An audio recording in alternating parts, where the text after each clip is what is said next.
Bismillahirrahmanirrahim. Allah Teala Kur'an-ı Kerim'de ve qada rabbuka alla ta'budu illa iyyah ve bil valideyni ihsana. Allah Teala Kur'an-ı Kerim'de biz Müslümanlarga uşintip ayrıldı. Allah Teala'nın jaratkan zatın özüne gana ibadat kılgıla, ata-enеңерге жақшылық кылгыла деп. Жақын деле карыялар үйүнө зыяратка барып келдим. Сайыз мезгилинде карыялар үйүндө 2-ден 3-төн 10-дон гана кыргыз апаларыбыз болсо, бүгүнкү күндө карыялар үйүнүн 50% кыргыз апалар, кыргыз аталарга толуптур.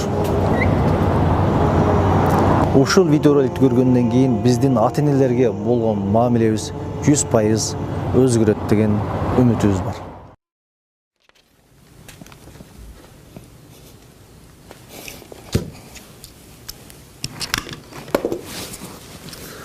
Атаңыздын бул дүниеден өткөнүнө канча жыл болду дейт.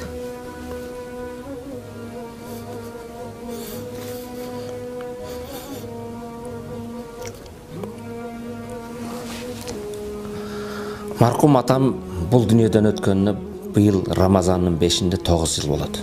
Атабыздын бұл дүниеден өткөнүнө 2006 жылы өткөн болсо, 12 жылга толду. 2007 жылы каза болгон. Ошондо 10 жыл болуп турду. 2017 жылдын 8 сентябры болду. 8 март күнү 7 ай болот экен. Апаңыздын бул дүйнөдөн өткөнүнө канча убакыт болду дейт. Апаңыздын өткөнүнө бул дүйнөдөн 1,5 жыл болду. Апамдын бул дүйнөдөн өткөнүнө 30 жыл болду. 4 жылдан өтүп 5 жылдын жүзү болуп калды. 2000 жылдары май айында өттү.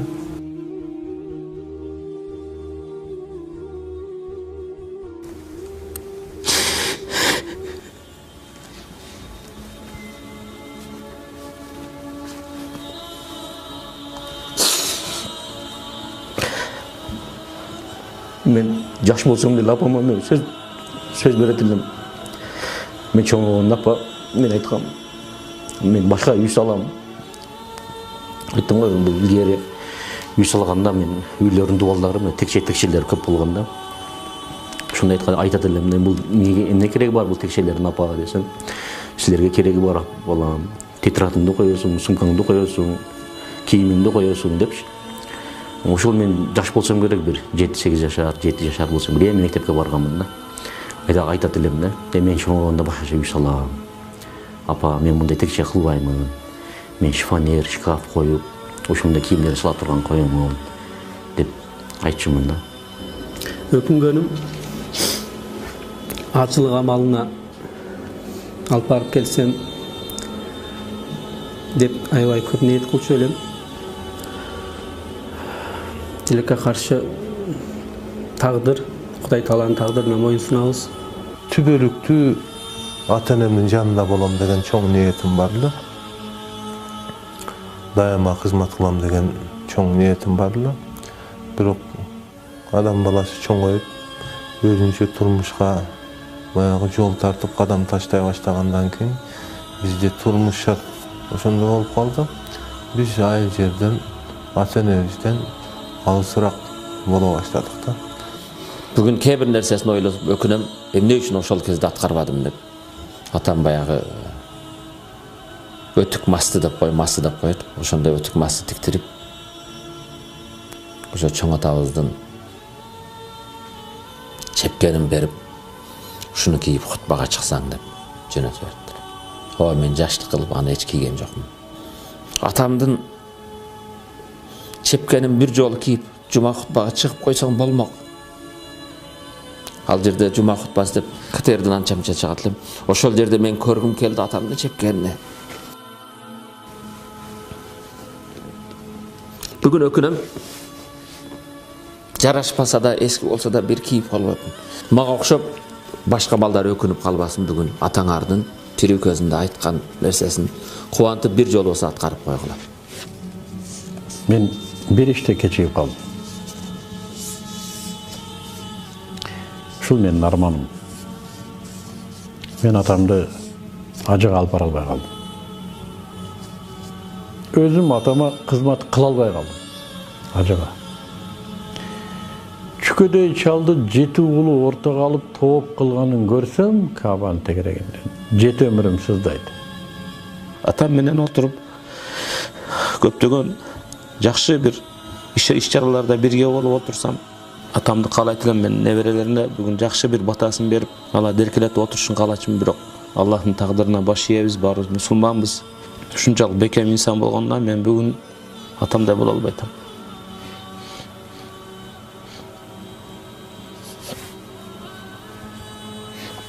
Кадам жайдын окунасына канча жеткенде айылдан звонок келип калды. Кайтыш болуп кетти.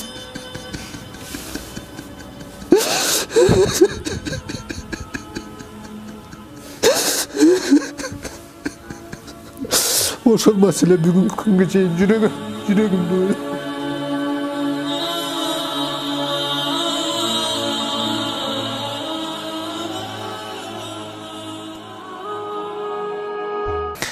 Siz apаңызды сагындыңыз, азыр жаныңызда болсо, эмне деп атар элеңиз дейт.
Apa deyt elem, apam deyt elem.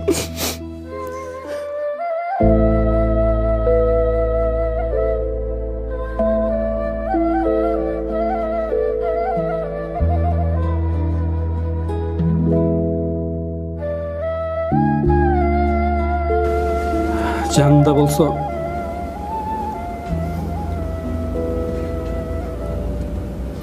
бутуна жыгылар элем.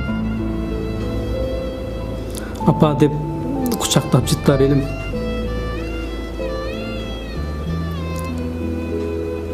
Апамдын акыркы сөзү эсимде.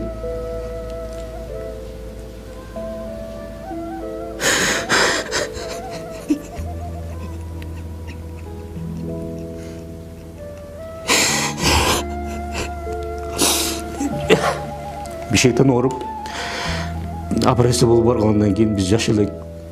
Адамдар көп үйдө бишектен Фрунзеден келет экен деп үйгө келип жүрсө мен ойлопмун. Апамдын келишин күтүп аткан турбайбы депчи. Биз жаш мезгилде жакшыбыз да билбейбиз. Көрсө инсандардын баардыгы кошуна колуң туугандардын баардыгы билген экен. Бул операция болуп келе жатат, эми жашаганга мүмкүнчүлүгү жок депчи. Келип эле скорый помощь менен көтөрүп үйгө алып киришкен. Bir нерседе биле бирөө сүйлөсө укпайт такпам, себеби жаны ооруп аткан да, жаны ооруп турган. Анан кокустан атам, тур балдарын келди көрүш.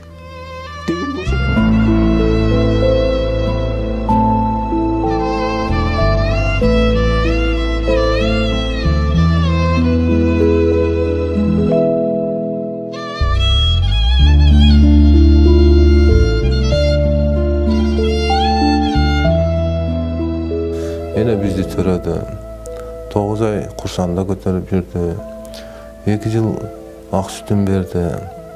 Biz üçün yaşoosун arınadı. Enenin sүйүүsü bul dünyadagi eng taza, tunuq jana tübölüktүү sүйүү болуп эсептелет да. Башка сүйүүлөр убактынча болушу мүмкүн да. Бирок эненин балага болгон сүйүүсү бул өтө таза жана тунук да. Ошондуктан мен ойлойм, сиздин бизге болгон сүйүүңүздү биз актай албадык депчи.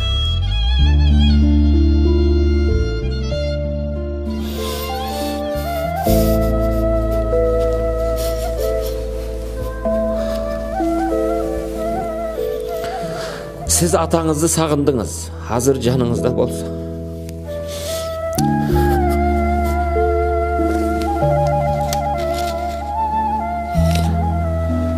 Hazır canınızda bolsa emne dep atar elеңiz. O atake, atacan деген сөзден артық ешбір еме жоқ.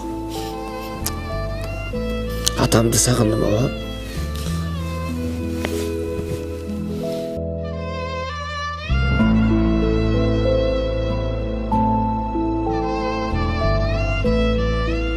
Atam өткен жылдан менің чоң бір тірегім жоғотқаным сездім. Атам бар кезде өтө өзгөчө анын дайым дуасы менен бекем башка элем. Бирок өткөн жылдан эле сездим мен. Баягы түнү күн тахажжуддарда болгон дуалар атамда эч ким дуа кылбай калды.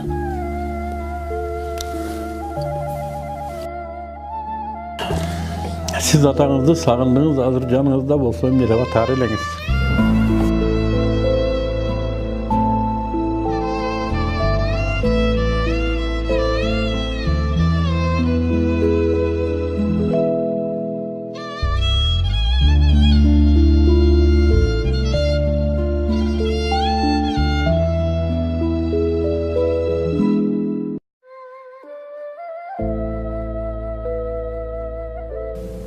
Atamın akırkı жылдары мен атам жаным атам деп сүйлөшчүм. Атам жаным ата деп сүйлөшчүм. Кандай деп жаныбызда болса. Бул уулдар акмак болот экенбиз. Биз уулдар акмак болот экенбиз. Мен көзүм өткөндөн кийин билесиң дечү да.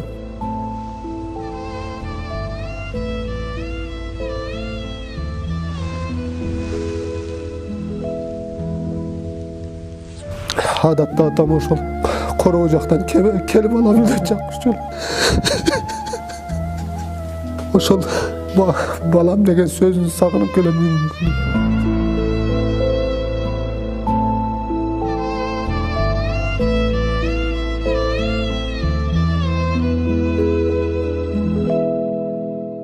Сагын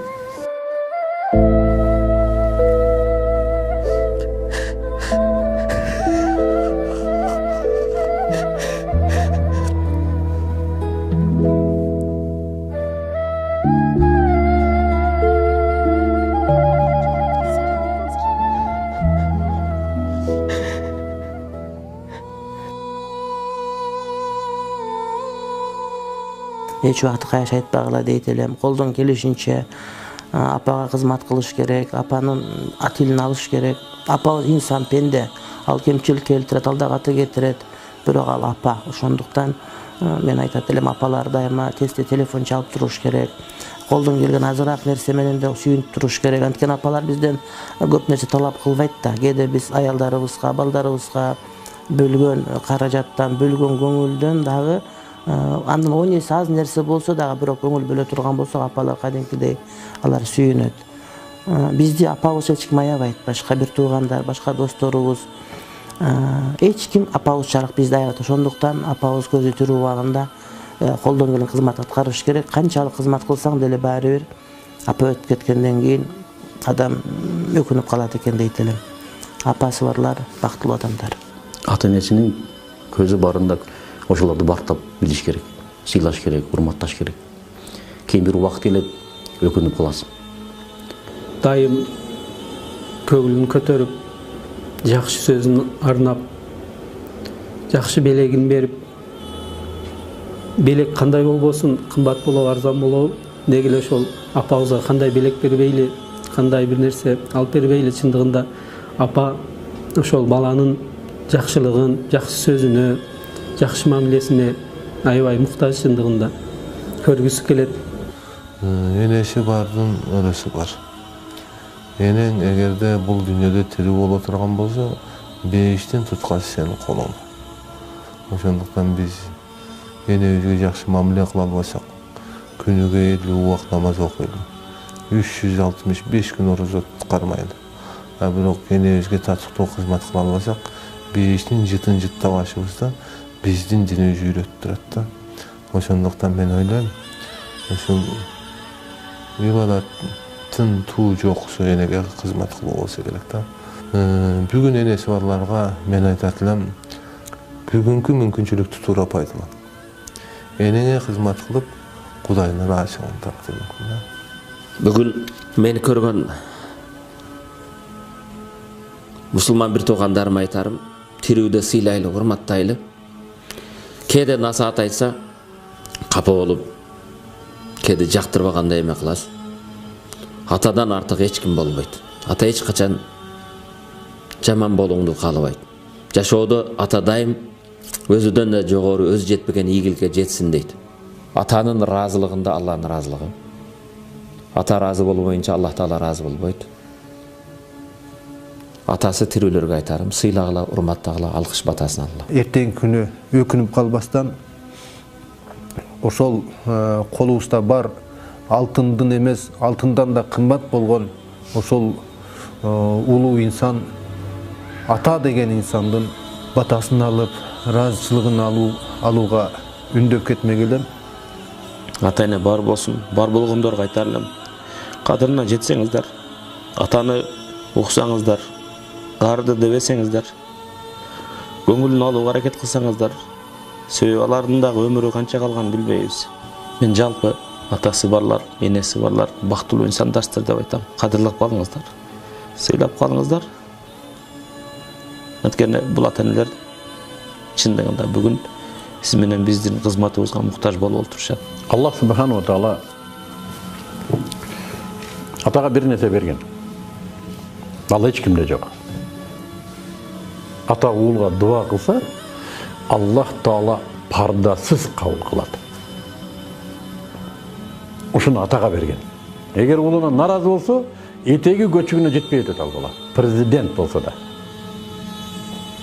Уулуна ыраазы болсо, ата, ал кедей болсо да бактылуу жашап өтөт.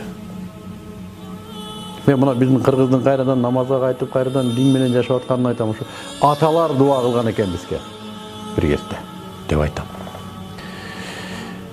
Бу уул болду да атасынын дуасын алып калбаса, бул бактысыздык. Ошондуктан атасы тирүүлөргө ушуну көрөр замат чуркасын атасына. Көрөр замат чуркасын. Видеону өчүрбөй туруп чуркасын. Өзү биякта ресторан тандап тамак жейт, атасынын балким кийерге кепчи жоктур. Айылда. Балким ал муктаждыр. Ата уулга муктаж болот экен. Мен азыр ушуну сезип атам. Өзү да күйлүү күчтүү турган менен уулга муктаж болот экен. Мына Мыктыбектин арманы. Демек атам мага да муктаж болгон турбайбы? А мен атам жайында колунда бар, мүмкүнчүлүгү бар, иштеп жүрөт деп жүрө бердим да. Көрсө муктаж болот экен. Бирок аны айтпайт экен бул. Ата деген ушундай, айтпайт экен. Аны мага окшогон кашек уулдар сезбей калат экен. Не бир сезимтал болуш керек, ата муктаж болуп атканын, уулуна муктаж болуп атканын сезген. Сезбесеңер мага окшогон кашек болсоңуздар да, мен сөзүм ишениңиздер, барыңыздар, атаңыздар муктаж кадыр. Ата жаш болсо да, кар болсо да муктаж. Барыш керек. Бул дүйнө бизге чейин болгон, бизден кийин да болот. Ата болбойт. Ата жок. Насихатым ушул.